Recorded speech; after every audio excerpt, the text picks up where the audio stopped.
విజయవాడలో ఏర్పాటు చేసిన విలేకరుల సమావేశంలో నేషనల్ పొలిటికల్ జస్టిస్ ఫ్రంట్ అధ్యక్షులు విజిఆర్ నారగోని కీలక వ్యాఖ్యలు చేశారు. దేశంలో కులాల వారీగా జనాభా నిష్పత్తి ప్రకారం ప్రజాప్రతినిధులు లేవని, ఈ అసమానతను సరిచేయాలన్నదే తమ సమితి ఏర్పాటు వెనుక ప్రధాన కారణమని తెలిపారు. భారతదేశంలో 6,000 కులాలు ఉన్నప్పటికీ కేవలం 200 కులాలకు మాత్రమే రాజకీయ ప్రాతినిధ్యం ఉండటం ప్రజాస్వామ్యానికి వైరుధ్యమని ఆయన అసహనం వ్యక్తం చేశారు. ప్రతి 2 లక్షల ఓట్లు ఉన్న కులానికి ఒక ఎమ్మెల్యే సీటు, 7 లక్షల ఓట్లు ఉన్న కులానికి ఒక ఎంపీ సీటు ఖచ్చితంగా లభించేలా రాజకీయ వ్యవస్థలో మార్పులు అవసరమని డిమాండ్ చేశారు. ఎన్టీఆర్, త్రిపురనేని రామస్వామి చౌదరి వంటి మహనీయులు అన్ని కులాలకు సమాన అవకాశాలు కల్పించేందుకు కృషి చేశారని, ప్రస్తుతం ఆ ఆత్మస్ఫూర్తి కనిపించడం లేదని ఆయన ఆవేదన వ్యక్తం చేశారు.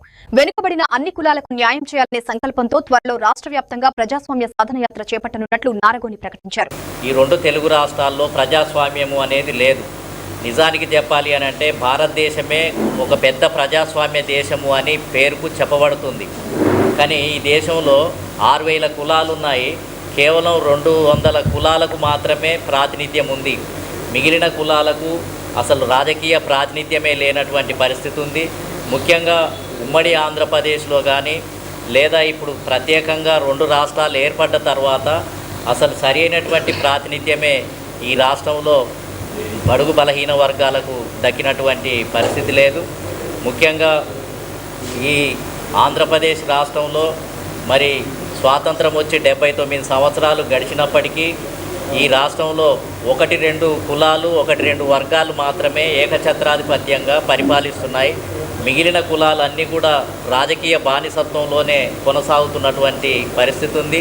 మరి ఈ దేశంలో ఈ రాష్ట్రంలో ప్రజాస్వామ్యము అని అంటే అన్ని వర్గాలకు అన్ని కులాలకు సరైనటువంటి ప్రాతినిధ్యం లభించినప్పుడే దాన్ని ప్రజాస్వామ్యంగా మనం గుర్తించడానికి అవకాశం ఉంది.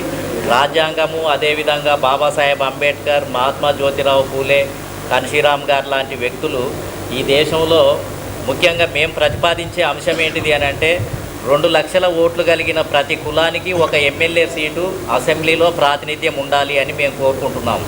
ఎందుకంటే తమ యొక్క కులం యొక్క వర్గం యొక్క గోడును వెళ్ళబోసుకోవటానికి చెప్పుకోవటానికి ఆ కులం నుంచి ఒక ఎమ్మెల్యే గెలుపొందాల్సినటువంటి అవసరం ఉంది. ప్రతి కులానికి కూడా 7 లక్షల ఓట్లు కనుక ఉన్నట్లయితే, ఒక రాష్ట్రంలో 7 లక్షల ఓట్లు కనుక ఒక కులానికి ఉన్నట్లయితే ఆ కులం తరపున ఒక ఎంపీ సీటు ఖచ్చితంగా ఒక రాజకీయ పార్టీ ఇవ్వాల్సినటువంటి అవసరం ఉంది. 2 లక్షల ఓట్లు ఒక కులానికి, ఉదాహరణకు నాయ బ్రాహ్మణులు ఉన్నారు, 4 లక్షల ఓట్లుంటే 2 ఎమ్మెల్యే టికెట్లు ఒక్కొక్క రాజకీయ పార్టీ తరపున 2 ఎమ్మెల్యే టికెట్లు వాళ్ళకి కేటాయించాలి. అంటే దాన్నే ప్రజాస్వామ్యము అని అంటాం మనం. ఒకవేళ కమ్మ వర్గానికి ఒకవేళ 3%, 4% ఓట్లుంటే వాళ్ళ శాతం ప్రకారం ఎమ్మెల్యే సీట్లు కేటాయించాలి. రెడ్డి వర్గానికి కూడా అదే కేటాయించాలి. కానీ ఈ రాష్ట్రంలో ఏం జరుగుతుంది అని అంటే 1-2 కులాలే మిగిలిన వర్గాల యొక్క ఎమ్మెల్యే సీట్లను, ఎంపీ సీట్లను కొల్లగొట్టి వాళ్ళే అనుభవిస్తున్నటువంటి పరిస్థితి ఏర్పడ్డది. కాబట్టి ఇక ముందు నుంచి మరి ఎవరి జనాభా ప్రకారం వాళ్లకు ఎమ్మెల్యే, ఎంపీ సీట్లు కేటాయించే విధంగా దాన్నే నిజమైనటువంటి ప్రజాస్వామ్యంగా మనం గుర్తించడానికి అవకాశం ఉంది.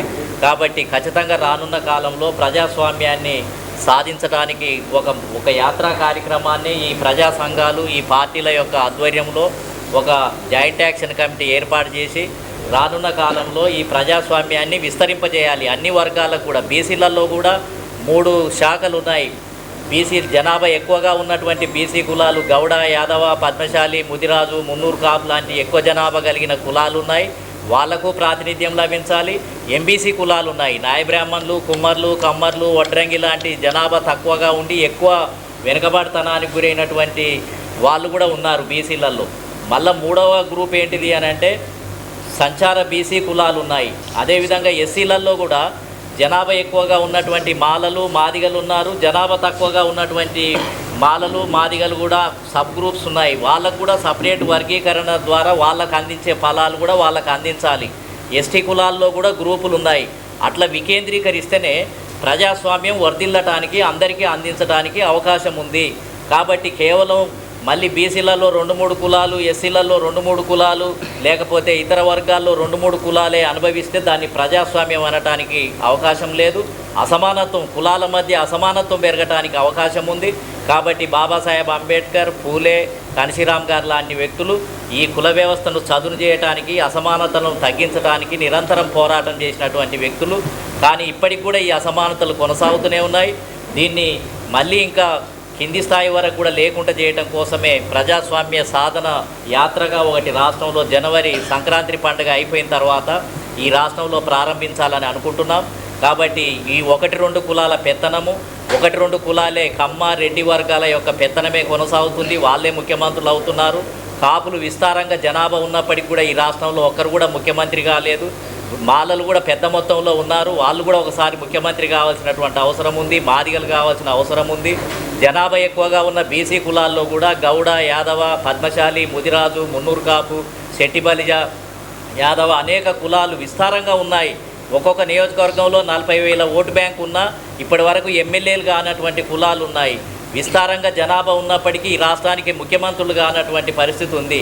కాబట్టి కాపులంతా కూడా మరి ముఖ్యమంత్రి కావాలి, రాజ్యాధికారం కావాలని చిరంజీవి గారి నాయకత్వంలో పోరాటం చేస్తే చివరికి ఏంటిది అని అంటే ఆ పార్టీ మరి మొత్తం ఏంటిది అని అనుకున్న ఫలితాలను సాధించలేదు. మరి ఏదైతే పవన్ కళ్యాణ్ గారు చంద్రబాబు నాయుడు గారితో పొత్తు పెట్టుకొని అనుకున్న లక్ష్యాన్నే సాధించకుండా పక్కదారులు పట్టించినటువంటి అవకాశం ఉంది. కాబట్టి రానున్న కాలంలో కాపులు, మాదిగలు, మాలలు, అదేవిధంగా బీసీలు, అదేవిధంగా ఇతర వర్గాలందరూ కూడా అందరికీ న్యాయం దక్కే విధంగా పెద్ద ఎత్తున ఉద్యమాన్ని చేయడానికి ఒక యాత్రా కార్యక్రమాన్ని రూపొందించబోతున్నాం. ఎన్టీ రామారావు గారు లాంటి వ్యక్తులు, త్రిపురనేని రామస్వామి చౌదరి లాంటి వ్యక్తులు కొన్ని కులాలకు ఉదారంగా సీట్లు ఇవ్వడానికి వాళ్ళు ప్రయత్నం చేసి కొన్ని బీసీ వర్గాలకు, అదేవిధంగా మాదిగ వర్గాలకు కూడా విస్తారంగా కొంత పంపిణీ చేయడానికి ప్రయత్నం చేశారు.